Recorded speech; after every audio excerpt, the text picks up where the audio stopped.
Hey there, my name is Ed Placencia. Welcome to Grounds for Gaming, and I've saved you a seat.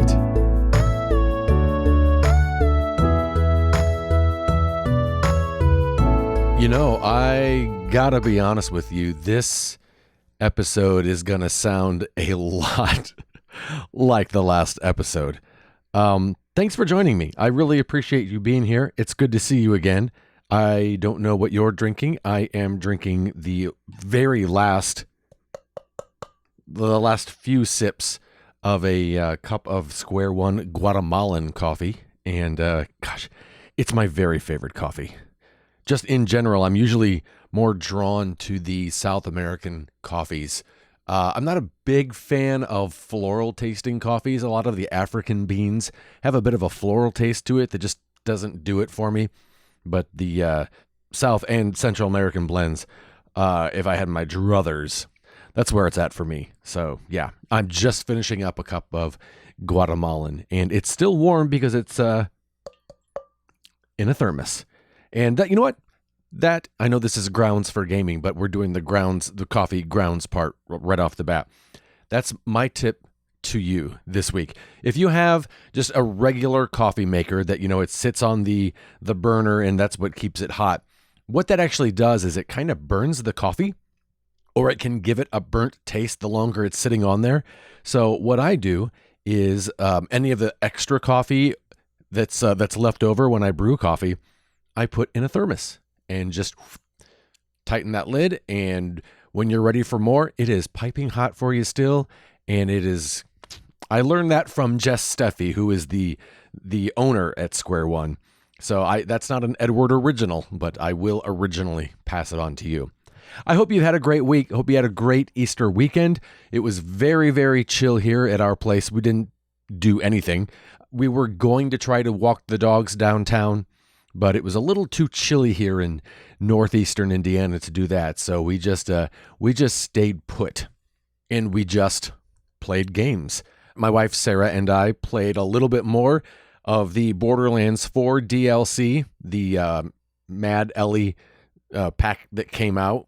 And it's nice because even though we rolled credits last week, there are still exclamation marks, which in this case indicates a new mission, popping up all over the map. So even though we rolled credits on the main story, we are not close to done with this DLC. And that's what I love about the way that Borderlands games are done, is the fact that there's so much to do, even when you're done with that main story. And we are taking our time doing it, just wandering around, shooting bugs, driving our bikes, trying to jump on top of each other with our bikes and shoot barrels and just do everything we can to add more game to the already amazing game. So if you haven't picked up that Mad Ellie DLC, I highly recommend it. Of course, we got the whatever pack it was when Borderlands 4 first came out that included all of the future content. So if you didn't grab that issue of the game,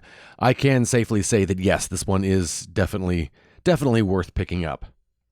I'm not going to linger, but I am going to say I am still unable to play Disney Speedstorm on my PS5, and from what I understand, I will be unable to until the new season that drops at the end of this week, but that's all I'm saying about it. There's been a little bit of Balatro here and there. It's kind of making a resurgence on my PS5. It's a great game when I've just got a little bit of time. I love that it saves your game for you. And right now I'm trying to get a win with every deck, and that is deceptively hard to pull off. And but I'm still trying it, still having a great time trying to figure things out. I'm trying new jokers and just to see what they do and learning what I do and don't like. And man, that's a good game. If you haven't tried it, if you haven't picked it up, gosh, I can't recommend it enough. I have it on my phone. I don't know if I would recommend it as a mobile game if you've never played it before, only because, I mean, I wear glasses to help me out, but good heavens, the text on this game on a phone is so tiny.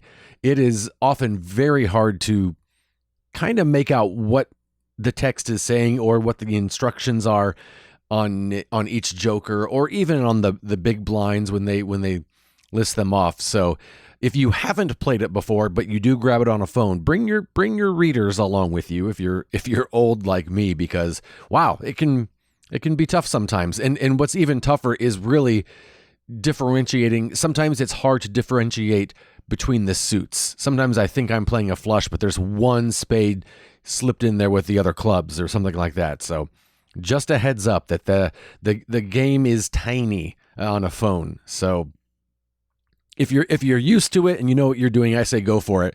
I did. But if you haven't played it before, if you haven't played it before and you grab it on a mobile phone, let me know how it goes for you. Let me know what you think. Maybe you'll still like it. I'm sure you will. It is a great game. It's just that, wow, that text. Have I mentioned I'm old?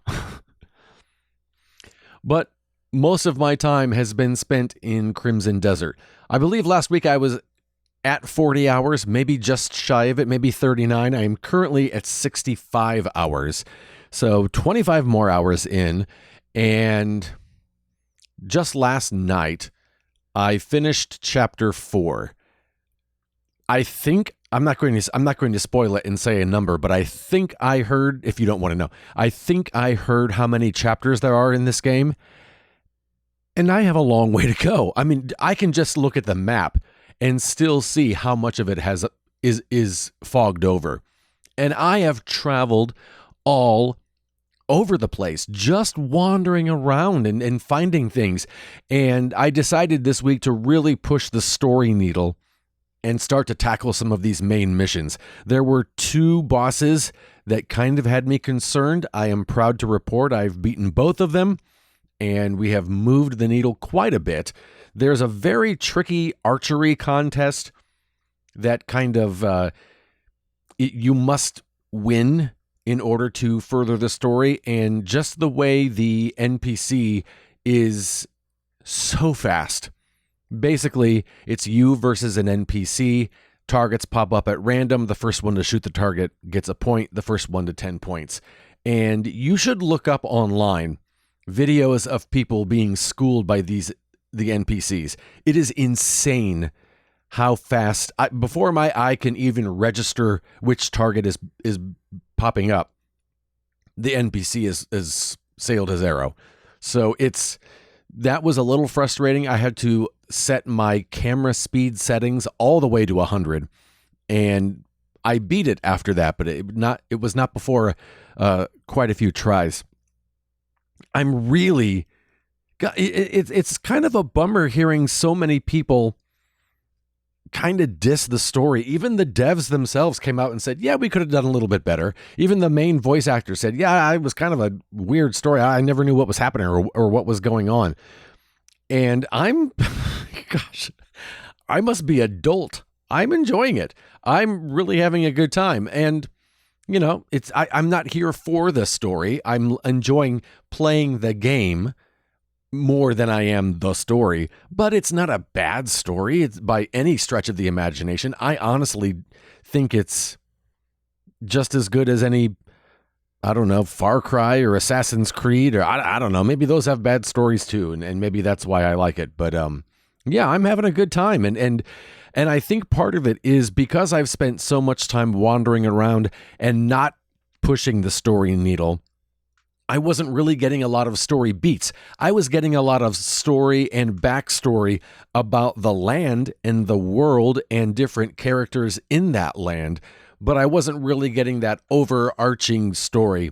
And pushing the needle a little bit has really helped out a lot, and it's been really nice. And they're throwing in things I didn't expect. And after I pushed the story a little more, areas that I was currently unable to access have opened up, and it's kind of fun to revisit. Wow, I tried to get into this house for 15 minutes and I could not figure it out.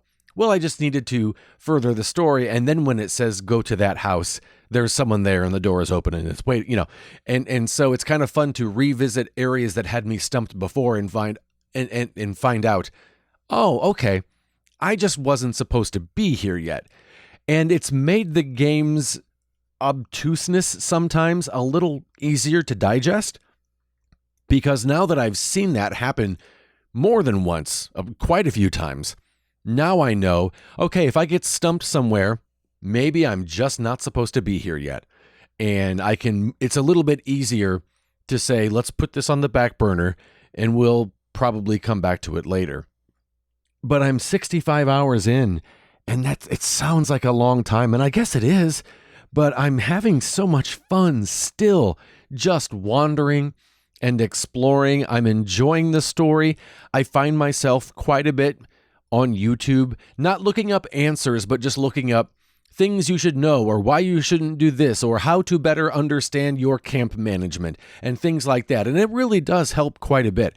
So I definitely recommend checking out videos like that. If you're about to get into the game, if you've been in the game for a while, I've been in the game 65 hours, and I'm still learning things and learning skills, and the game is teaching me things oh, that's how I do. And there are still a lot of things I can't do that I know at some point they're going to show me how. I just have to be patient. And if I would just power through and I think go through the main story, I'd probably get there a lot quicker and learn those things.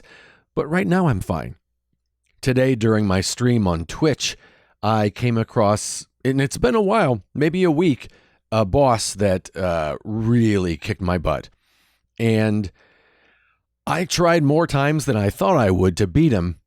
And then I realized, I thought back to the bosses I couldn't beat last week. You know what? I'll just step away. I'll get stronger. I'll up my health. I'll up my stamina. I'll upgrade my gear. But until then, and until I do that, you don't have to grind to, I've got to go mine 84,000 ore so I can continue. You don't have to do that because there's so many other things to do. And while you're doing those things, you can be leveling yourself up and getting better and getting better. So it's kind of nice that the game is as big as it is, because if you're stuck in one place, there are so many options to do something else. And I love that so much. So it's a lot like last week, really. This episode is mostly just Crimson Desert. They're still putting out patches, and I think this week they're at 5 million sold, which is I'm so glad to hear it, because when it first came out, it was, some people liked it, some people didn't, but I feel that tide slowly turning toward the people are liking it. The more time they spend in it, the more they wrap their heads around it. They're really starting to understand and get this game, and it's such a slow burn, and I love it. And man, it gets its hooks in you, and it is just this game, and I love it so very much. Right before I hit record, I saw on Twitter that Overwatch updated the look of one of their heroes, one of the new heroes that just came out, Anran. And I had seen that meme where someone takes different Overwatch heroes and takes just the face and moves the face to the next hero, and oh wow, is this Diva's face? Wait, let's slide it over. Oh, wait, no, this is Juno. Slide. Oh, wait, no, this is Kiriko. And kind of the meme of all these Overwatch heroes look the same. And Anran had that same criticism. And I saw just before I hit record that they have updated her look, and she looks a little bit different. And they tried to stay away from the cute little baby look and try to make her look more of a mature woman. And I thought that was really cool. It's nice to know that, especially with a game like Overwatch, you never really know if they're listening to the feedback, especially if it doesn't come from only the top 500 players. But it was nice to see them take that in and take in that criticism and do a little tweak. And I like that. I thought that was cool of them.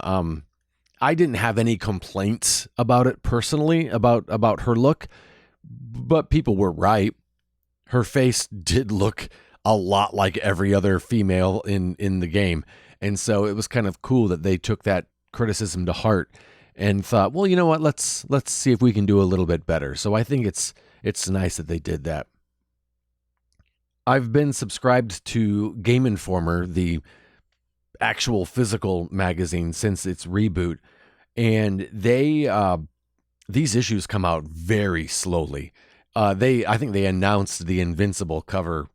Gosh, it feels like in 6.5 years ago. I feel they announced it, and I just got the issue in the mail today. And Invincible is on the cover, and it just kind of reminded me how excited I was when I saw the original announcement that they had an Invincible game coming out, and then how bummed I was to learn that it's a side-scroller fighting game, much like, like a Mortal Kombat or any of those fighting games. And I'm just not a fighting game person. I never have been. I don't know combos. I can't remember combos. And you kind of have to remember combos in those games. And so it just bummed me out because, man, my buddy Stancil turned me on to Invincible before it was a television show. And I fell in love with it immediately. And then the show came out, and I thought they really, really did a good job with that. So I was so excited to see that the game was coming soon and in the works. And then they revealed it was a fighting game, and just that disappointment of, I guess I'm not going to get it.